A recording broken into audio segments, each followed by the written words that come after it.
comes the wind, and a moped.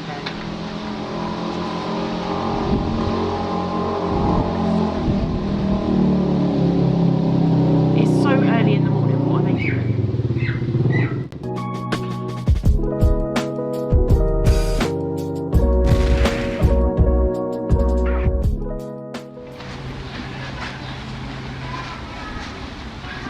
Okay, so welcome to my 100 subscribers Ask Me Anything.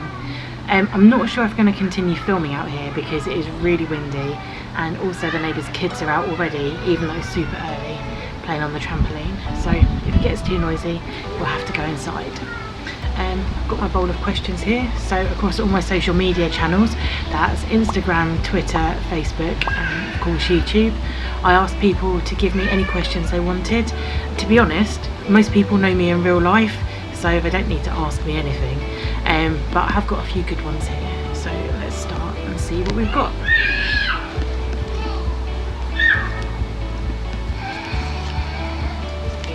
So the first question actually comes from one of my really good friends, Matt from Matt Does Gaming. He says, what pushes you to move forward with content, and do you have a subscriber end goal? So to be honest, I don't really want to make money out of this channel.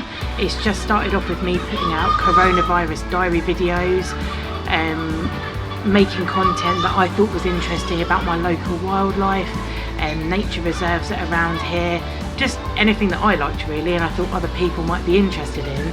So with regards to subscriber end goals, I mean even 5 was good, so 100 is amazing.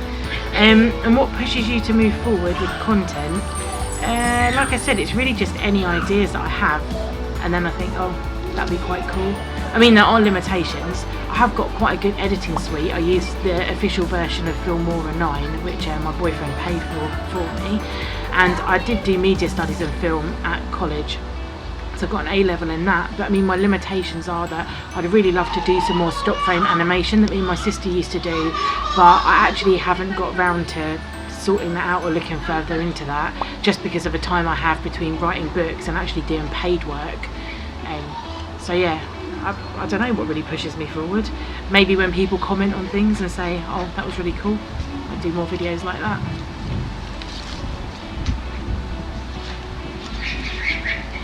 Okay, next one. Okay, so this one's actually from Lynn. It's a good question. So who are your favourite YouTubers?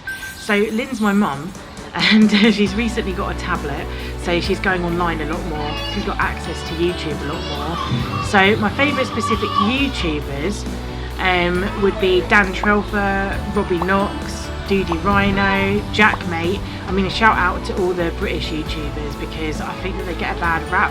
I mean, most of the time when you think of vloggers, you're thinking of like Zoella, Alfie Days and all of that, but you really need some good British YouTubers who just tell it like it is and maybe don't have as big a following as everyone else. When it comes to channels, I'm really enjoying Bald and Bankrupt at the moment, and I didn't realise he was from Brighton, so there you go, there's another Southern English YouTuber. Who else? I really used to like Shane and Ryan on BuzzFeed Unsolved, and so I then moved on to watching them on Watcher, and it seems like every day at the moment we're watching Good Mythical Morning with Rhett and Link, and also I would say that Alex watches a lot of Two Set Violin, so shout out to them because they're really good.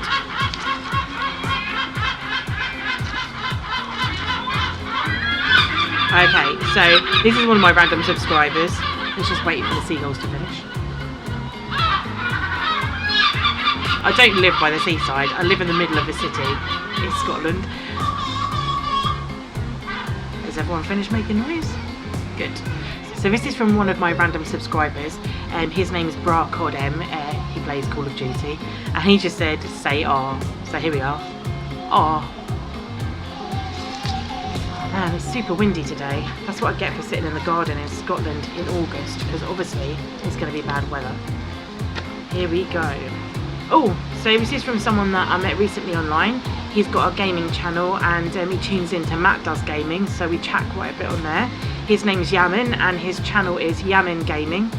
It says, what is your real name? So that's the first question. My real name is Kate Fromings, or Fromings, however you want to pronounce it. and I've kept that as my branding on here because I do have aliases, but considering that this is connected to my writing, getting in contact and networking, I need to make sure I've got my own name, and my surname's really unique. So if you Google Kate Fromings or just Fromings, I'm basically the only person that comes up now because my sister got married, so she doesn't have that surname anymore. And how old are you? I have just turned 36. Fun. And finally, will you ever make a gaming channel? Well, it's funny you should ask that, Yamin, because before I was really getting into doing vlogging, there's like 6 seagulls right above me. Hang on. There we go. So before I was getting into vlogging, I actually really wanted to make a Sims gaming channel because I really enjoy playing The Sims 3, not for the storyline or moving the people around, but I really enjoy building things, a bit like in Minecraft. So yeah, if I was ever going to make a gaming channel in the future, it'd probably be Sims related, like Sim City, or maybe Theme Hospital actually. I used to like playing Theme Hospital, and I know there's a new version of that out now. So see you later. What have we got here? Okay. So this is from one of my good friends, Tony B. Now, this is quite a long question. I printed it out because I'm actually going to do a separate video on it because I think it's really, really important. Okay, so here's a question. What are your thoughts on the portrayal of ancient polytheistic religions in folk horror films? Do you think they are derogative to those religions for cheap thrills? Or do you think they say something deeper about mainstream society's reaction to the other? Okay, so it's quite a long and complex question. Like I said, I'm going to do a completely separate video on it. I was thinking of actually writing an article on it for my website. It's a really, really good question. So I think probably the main reason that Tony was asking this is because some of you might know, some of you might not, but I'm actually pagan. So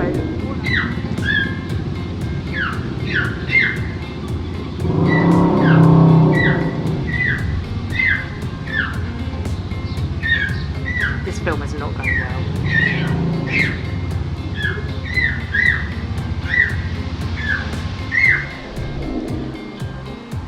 So I don't know if it's fate or anything, Tony, but every time I've tried to record this, there's been mopeds, there's been seagulls, kids screaming.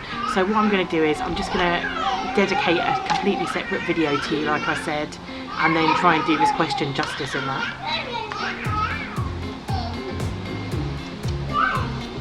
Okay, next question. It's from my longest friend, Kirsty. Hi, Kirst. What's the furthest distance you've ever walked in one day?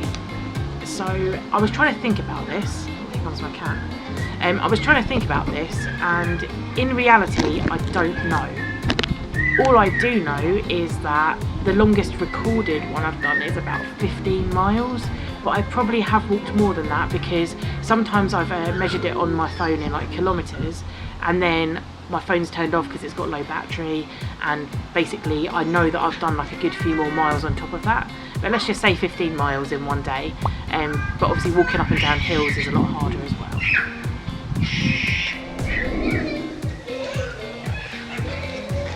Okay, sorry Kirst, I had to stop filming in the middle of that because my neighbours are being super loud. Oh, who would have thought children like playing during the summer holidays? Who would have thought that at 7 o'clock in the morning? Here we go. Okay, so Kirsty also asks, have you ever seen anyone at your campsite, and would you ever consider living off-grid completely? So, just to let you guys know, we do have a campsite that we use. We call it a campsite. It's basically just a clearing in some woods. It's within walking distance of here if you want to walk for ages, but you can drive there. It's like right over the other side of Cumbernauld, still in North Lanarkshire, but not directly near our house. The reason I'm so cagey about it, and I actually took down some videos that I had, is because I really don't want anyone going up there and ruining it. Like, once people find a place like that, they think it's really cool, they tell all their friends on social media, and basically it just gets ruined.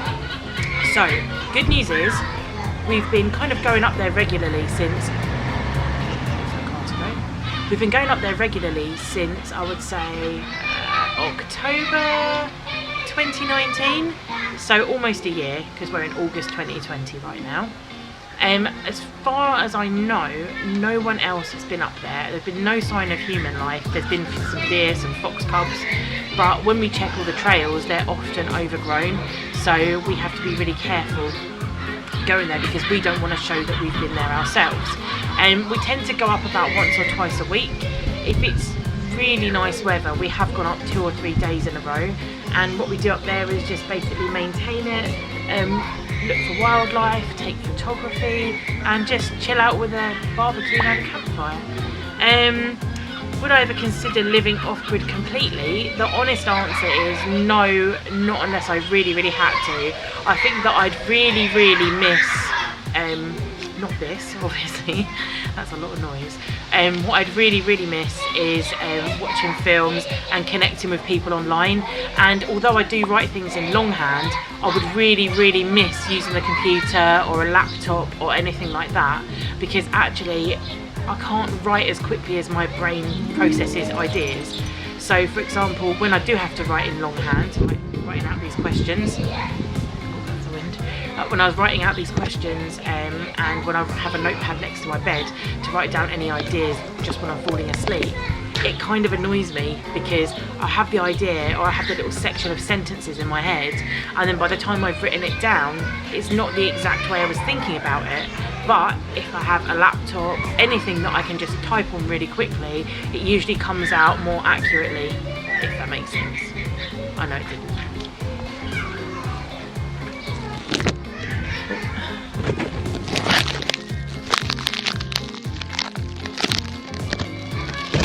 I probably won't be able to use that to post this video because it's just too noisy.